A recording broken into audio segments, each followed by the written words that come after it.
অভিমানের নীলদহন পর্ব ১৪।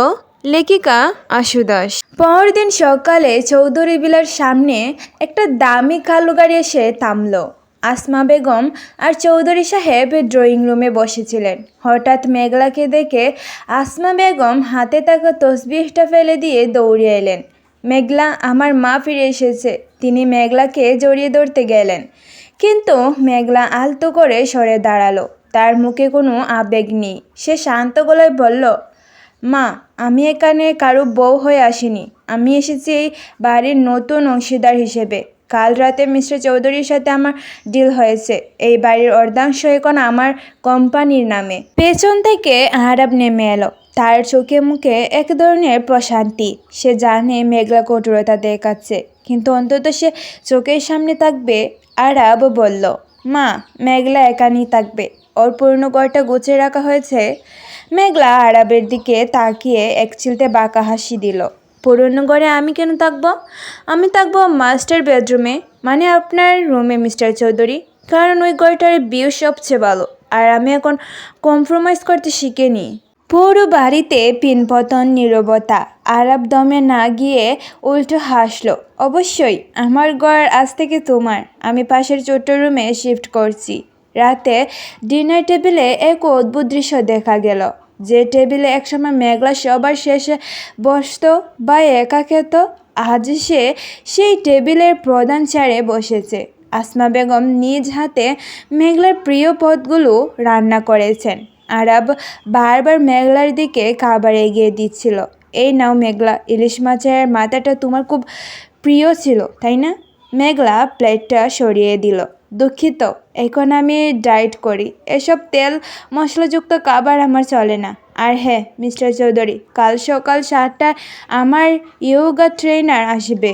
বাড়িতে যেন কোনো চিৎকার চেঁচামেচি না হয়। আরব মুগ্ধ হয়ে মেঘলাকে দেখছে।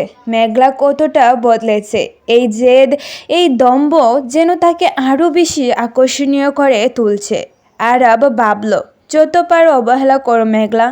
আমি এই অবহেলার মাঝেই আমার পুরনো মেঘলাকে খুঁজে নেব। খাওয়ার পর মেঘলা যখন রুমে গেল, দেখলো ঘরটা ঠিক আগের মতোই আছে। এমনকি তার সেই পুরনো নীল শাড়িটা আলমারির একদম উপরে সযত্নে রাখা। সে শাড়িটা হাতে নিয়ে কিছুক্ষণ স্তব্ধ হয়ে রইল। তার চোখের কোণে এক ফোঁটা জল চিকচিক করে উঠল। ঠিক তখনই আরব দরজায় নক করলো। মেঘলা, আমি কি আসতে পারি? আমার কিছু ফাইল রয়ে গেছে রুমে। মেঘলা দ্রুত চোখের জল মুছে ফেলল। আসুন, ফাইল নিয়ে চলে যান। আরব ফাইলটা নিতে গিয়েও নিল না। সে মেঘলার খুব কাছে এসে দাঁড়ালো। ঘরের ডিম লাইটের আলোয় পরিবেশটা খুব মায়াবী হয়ে আছে।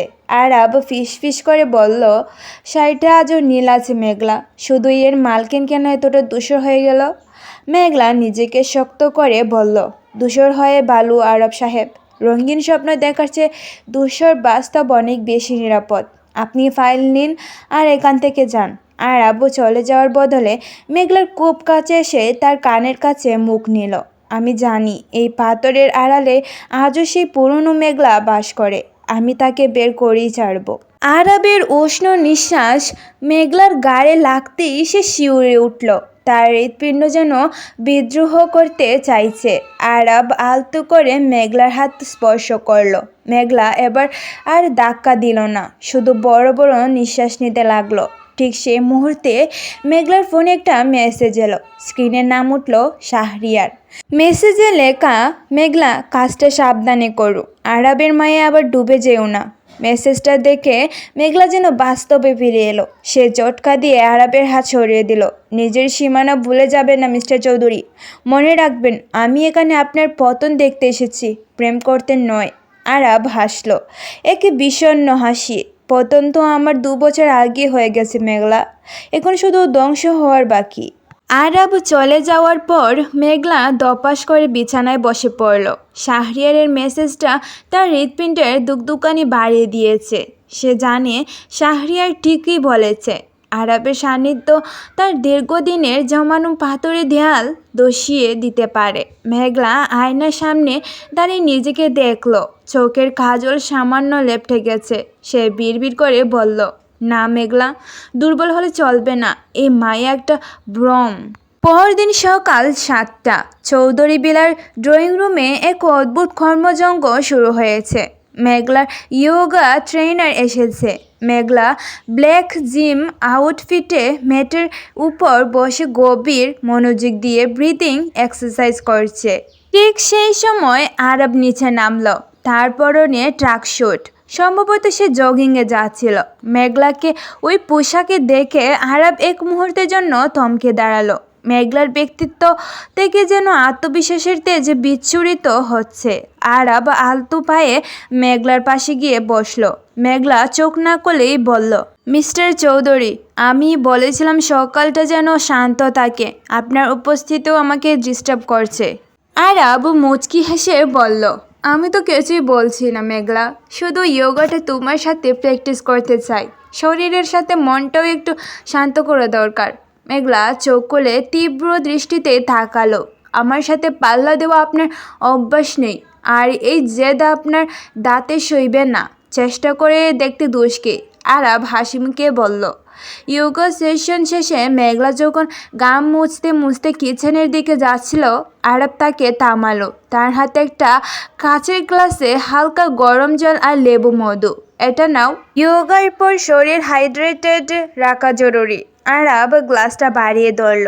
মেঘলা গ্লাসটার দিকে তাকিয়ে অবজ্ঞার হাসি হাসলো। আপনি কি ভুলে যাচ্ছেন যে আমি এই বাড়ির কাজের মেয়ে নই, মালকিন? আমার জন্য ডায়েট চার্ট তৈরি করা আছে, আর আপনার হাতের দেওয়া বিষও আমি ছুব না। আরব একটু দমে না গিয়ে বলল, বিষ নয় মেঘলা, এটা যত্ন, যা তুমি 2 বছর আগে আমাকে দিতে চেয়েছিলে, আর আমি অন্ধের মতো ফিরে দিয়েছিলাম। আজ আমি সেই ঋণ শোধ করছি। মেঘলা গ্লাসটা না নিয়ে নিজের ঘরে চলে গেল। কিন্তু সিঁড়ি দিয়ে ওঠার সময় সে লক্ষ্য করল পুরো বাড়ির দেয়ালে নতুন করে পেন্টিং করা হয়েছে। সবকটি ছবি মেঘলার তোলা ফটোগ্রাফি, যা সে আগে লুকিয়ে রাখত। আরব সেই ছবিগুলো ফ্রেম করে সারা বাড়িতে সাজিয়ে রেখেছে। নিজের অজান্তেই মেঘলার মনটা একটু নরম হলো, কিন্তু পরক্ষণে শাহরিয়ার কথা মনে পড়তেই সে নিজেকে সামলে নিল।